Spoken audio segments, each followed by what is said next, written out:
Good morning, everyone. This is Tim Betcher with True Pump. We are re-recording this session, the fall and winter prep. The previous Zoom that we did, the recording didn't work, so technology problems. So we're going to go ahead and just re-record it with me just kind of running through the basics of this, but something that you can refer to. If you have questions, you can always call us or email us just to get more of an update. So won't be interactive, but just me talking today. So hope you enjoy it and get some good information out of it. So fall and winter prep is important to get your water feature ready for the upcoming season. It's the middle of September now, and we're starting to get some cooler nights and looks like some cooler temps ahead, maybe snow in the mountains next week. So as things start to change, it's time to think about what you need to do to get ready for that. I'm going to share my screen here, just kind of run through a little checklist of what you need to do. Trimming back all your marginal plants. Your lilies, our lilies here are still growing. It looks like we're almost done with flowers. We still have a few coming back. So you just don't want to keep trimming off that dead stuff, those brown pads, those waterlogged flowers. Just keep trimming those back like you would during the season. And eventually you're going to get to the point where you're trimming it back. There's no new growth, and you want to just trim those down low.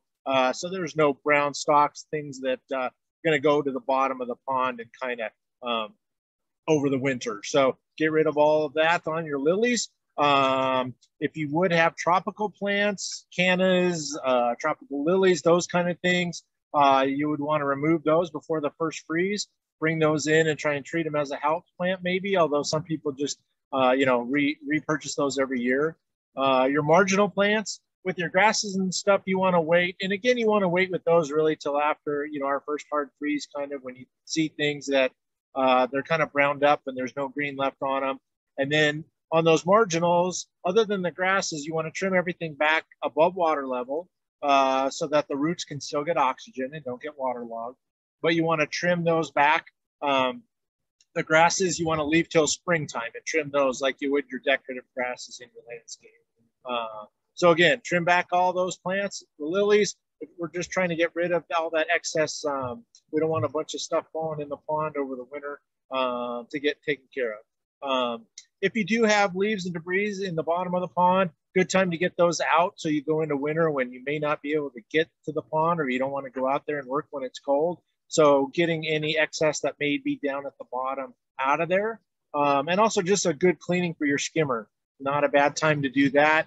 Maybe even, where you're actually not just cleaning the pad and the net or the basket, but actually turning the pump off and making sure and cleaning down around the bottom too. That's a good idea. A lot of customers also, when we start getting to that time when your leaves around your pond start dropping, not a bad idea to throw some netting over the pond. Just makes it that much easier to keep those leaves out rather than netting them out. Totally up to you. Some people just do that for a short period, depending on how many leaves they have. I mean, we've got pine trees over our pond, and we just keep the skimmer going, and that gets most of them. But we certainly do have to clean out that skimmer a lot more during that time of season, and you would do the same, especially without the netting. With the netting, makes it a little easier. You keep capturing that till pretty much the trees are all bare, and then you can just take that netting back off and clean it off, or some people just replace the netting every year. The next thing is kind of you have to make that decision if you want to keep your water feature running all season. So if you would decide to not run it, you would want to turn your pump off when we get close to that first freeze time and take it out. Or we keep it running all year. That's still our preferred method. Because anytime you turn that pump off and take it out, now your skimmer's not doing its job. Anything that falls on the pond is going to end up down in the bottom and make a lot more work for you in the coming year. But for certain people, it's very difficult to keep it running all year. Maybe they have a really long stream, or you're higher up in the mountains or whatever. So if you do need to turn that pump off, you want to just bring that inside. But again, we normally recommend continuing to run it so your skimmer continues to operate, makes it easier for spring startup too. Good time if you use a de-icer to add that before that first freeze. The de-icer is just going to go in and float in the pond and plug in. The good thing about it, you can put it in early if you want to, because it has a thermostat in it. So it's not just going to run all the time. It's only going to run when it gets really cold. So you can put that de-icer in. And ideally, that's just keeping it in an open spot so our pond doesn't freeze solid. We want to have that gas exchange. We don't want that pond completely covered with ice with no way for those gases to get out. That can be harmful to your fish. Another good idea, too, is installing an aerator. It's not an absolute necessity, but more oxygen is always good. And if you're going to turn your pump off, then that aerator actually is a necessity, because we need to have some form of circulation. A lot of people run their aerators year round, so that's a possibility too. The one thing you do want to do is, if you are running it year round, normally in the summertime, you've got those air stones down in the bottom of the pond, but in the winter, you want to move those up to your upper shelf. We don't want to disturb that warmer water down in the bottom of the pond where the fish hang out. We want to leave that alone and not cool it off. So we move those air stones up. They continue to circulate that upper level and kind of keep, they'll help keep an open spot in the pond too when we get a heavy freeze. Of course, your irrigation is going to get turned off. You want to disconnect your fill valve normally. Usually that's hooked into your irrigation system. Maybe it's coming off a hose bib somewhere outside, but you want to kind of disconnect that, which means you've still got to fill your pond up. That's one of the trade-offs, again, about running your pond in the winter. You're going to need to fill it up. So maybe you keep a hose in the garage.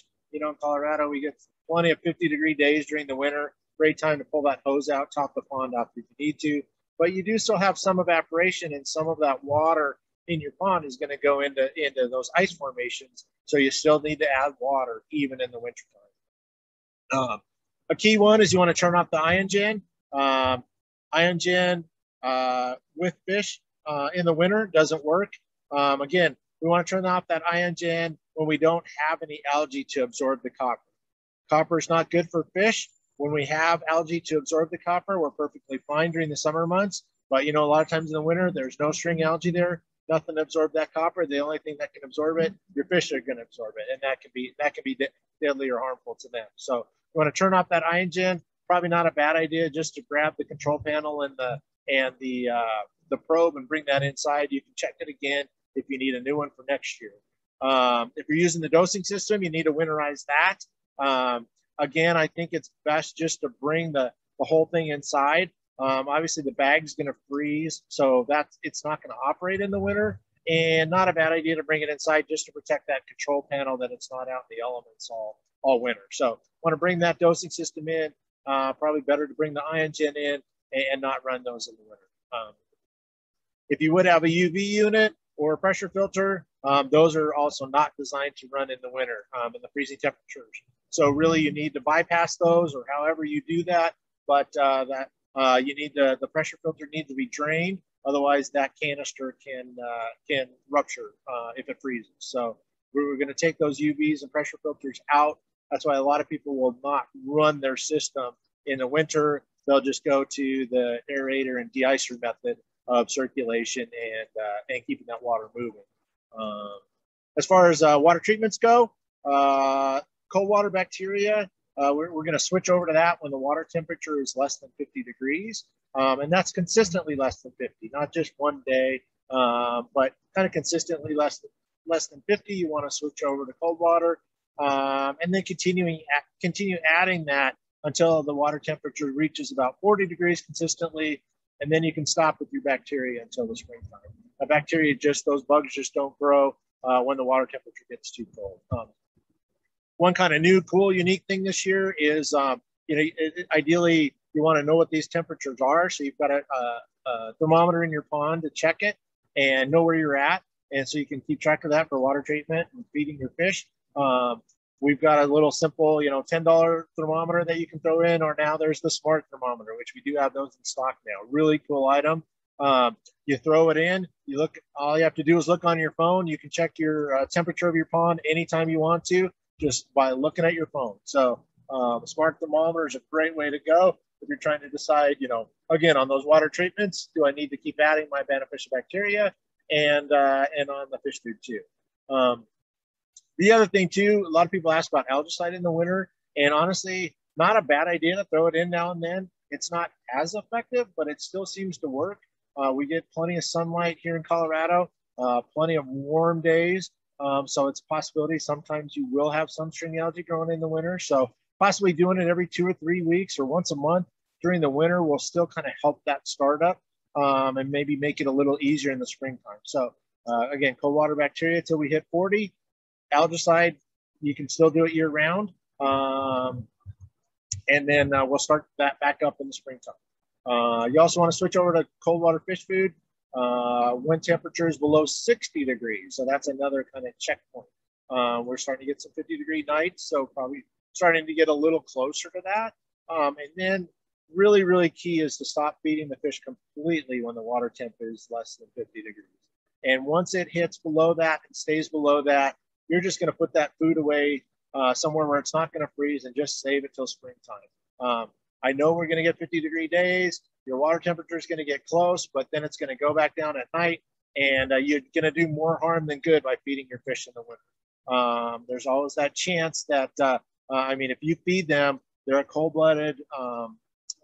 They're cold-blooded, so their circulation system, their digestive system shuts down when it's that cold. So they can eat that food, they may take it in and then not be able to digest it, which can be harmful to them and even kill them. So, so normally we want to go switch to a cold water food when it's below 60, has a little less nutrients, a little easier for them to digest, and then stop feeding them completely when it gets under 50. I know they're going to be up at the top and you feel bad. They're going to do just fine, trust me. So, so again, that's kind of the steps that you want to hit. Some of the major things, we're gonna clean that pond. We're gonna get it ready for springtime and just make it easier. And then you can kind of sit back and enjoy the winter pond. It looks beautiful with the ice sculptures and everything forming around there. And it really is neat to see in your pond when you can watch those ice sculptures form. And it's a completely different pond than in the summer. You're not looking at the plants as much. The fish aren't as active, but it's still out there, and you still have the lights underneath the ice, and a really neat thing to see. Again, if you take the time to do your proper fall maintenance, it'll make that startup in the spring go that much better. And again, sorry we had to do this technology-wise, but we re-recorded it. Hope that's helpful to you. And again, give us shoot us an email at info@truepump.com. Go on the website or Aquascape website for lots of videos, or just give us a call, 303-744-3505 for more information. Thanks again. Hopefully we'll be in person for our seminars next year. And thanks for joining us. Thanks for watching.